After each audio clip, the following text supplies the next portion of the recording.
But with that being said, let's get into Keldon Johnson, Ethan. Mm. Um, hmm.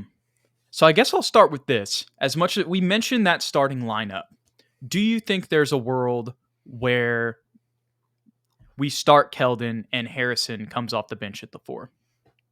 I think it's possible. I really do. Because, I mean, Keldon's a solid scorer off the bench. We saw that last year. But at the same time, Harrison Barnes, I think, has a better isolation bag. And if you're just looking for someone to be the primary scorer off the bench, it does make sense that Harrison is probably a more suitable candidate for that. However, I also think his floor spacing is just invaluable next to Wemby and next to Devin and CP3 having a veteran, you know, player to play next to. So that's why I think Harrison will ultimately get the nod. Yeah, and I completely agree. It goes back to what we were talking about last week when we talked about Stefan and Keldon coming off the bench Yeah. and the physicality and the energy that they would bring in that scenario, as well as the benefits of Keldon coming off the bench last season as well. And the other thing we forget about Harrison, he's got 2 years on his deal. Yeah. So we could see another year of him as well. And I think, I would definitely be down for that. That's for sure.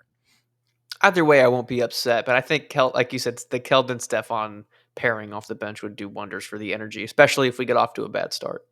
That is a great point there, my guy. But talking about Keldon, overall strengths and weaknesses, what are your thoughts on now year 6 for Hmm. Keldon Johnson? It's going to be an interesting year. I feel like at this point in his career, the clock is kind of ticking on his impactfulness, unfortunately, and that's saying something because he's only 24 years old. But I think he's the most tenured Spur on the roster right now. So in terms of what the fans as well as what the front office expect from him, is probably at the highest point in his career, especially as we look at being competitive. Last year, he was more efficient than 2 years prior, both as just a scorer and as a three-point shooter. So that's great. But he did have a dip off as far as volume scoring. I'm Right. going to give him a slight pass because his role was changing. He was also getting used to playing with Wemby. There's a lot of differences last year, a lot of nuances to that. So I don't want to just like say he played bad. He scored 16 points a game as opposed to 22. We'll probably never see that 22 mark again. That was an off thing because he was the only player we had scoring the ball. So this year, I just hope for just more consistency, a more consistent role for him, scoring the ball, maybe slightly better efficiency, and just like you said earlier in the offseason, be a connective piece. I think defensively, he's always going to be kind of who he is. It'll probably get a little bit better with time just because our chemistry will get better, our communication will get better. We have veteran presences on the team that won't allow people to take plays off necessarily. But offensively, just be a connective piece, make the right play, and don't always, push yourself past helping the team. You know what I mean? And just trying Yeah. to will us to a win because it's always not helpful. Right. And sometimes when he did that, he kept us in games and For helped us sure. get wins. But There's also the messy sometimes, moments. right, there's the flip side of that where we probably could have gotten a better shot on a possession. And when me and Keldon, or excuse me, when me and Ethan are criticizing Keldon, whenever it comes to those situations, we're not criticizing like Keldon's want to or his No. motivation or like what he's trying to do in that situation. You've just got to be, a little bit more aware of the circumstances instead of just trying to force, up a shot when we could use all the shot clock, orchestrate a set, and get a better shot for the team. hmm I think confidence is going to be a big thing for him too. I think he may have taken a shot confidence wise last year. I think he needs to kind of rekindle that fire, that flame underneath him. Yeah.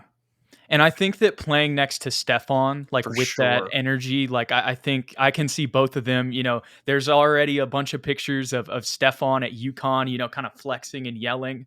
If both of them can be physical presences, make plays, imagine a Stefan to Keldon lob and then both of hmm them screaming afterwards.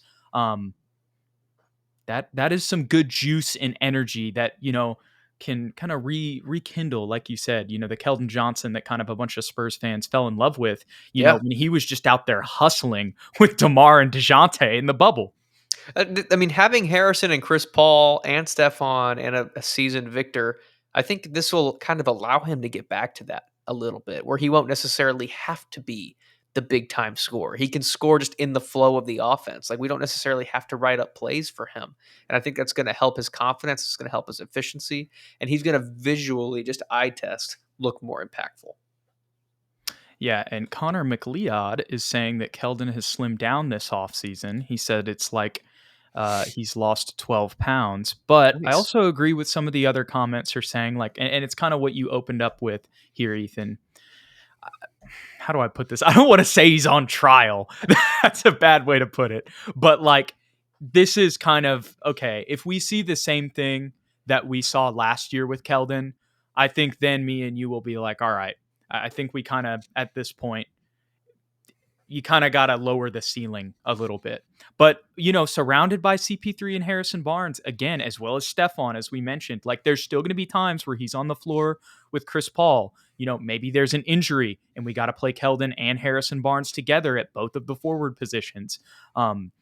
With this new team infrastructure surrounding him, if you will, if we still continue to see those same struggles, then it's like, okay, even with a better supporting cast, those are still the issues. And then we'll, again, kind of have a little bit more of a concrete thought on that. For sure. Reassess. Let us reassess at All-Star break. Then we'll have a better, more definitive answer for you guys. Right. And the last thing that I'll say just on Keldon, half court offense. Yeah. That's the main thing that ties into all the stuff that I talked about with Harrison. And then defensively, it just comes down to, on-ball defense as well. Oh, I was going to say on-ball defense.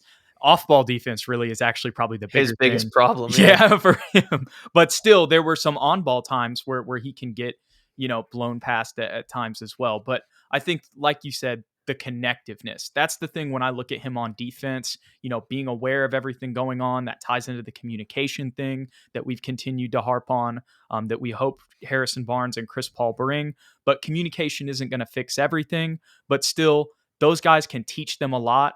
And that's why, there's a little bit of hope for me that, he can really, I'm not saying like a giant jump, but become, a solid defender and use his physical tools that he's blessed with. But again, we have a lot of sample size of of what we've seen so far. But and when you go back to the beginning, he had DeMar DeRozan, he had DeJounte Murray, but I still wouldn't say that that was exactly. We were playing Keldon at the 4 then as well, so he wasn't having to play on the perimeter as much. So it wasn't, and it's not like DeMar is gonna be the number one teacher for defense. And that's not to hate on DeMar at all or to say that he's a bad defender in any means. But I think that these guys, Chris Paul and specifically a Harrison Barnes, with what Keldon's role has kind of evolved into, I think they'll be able to, the teaching that they will give him will be more applicable to who he is as a player, if that makes sense.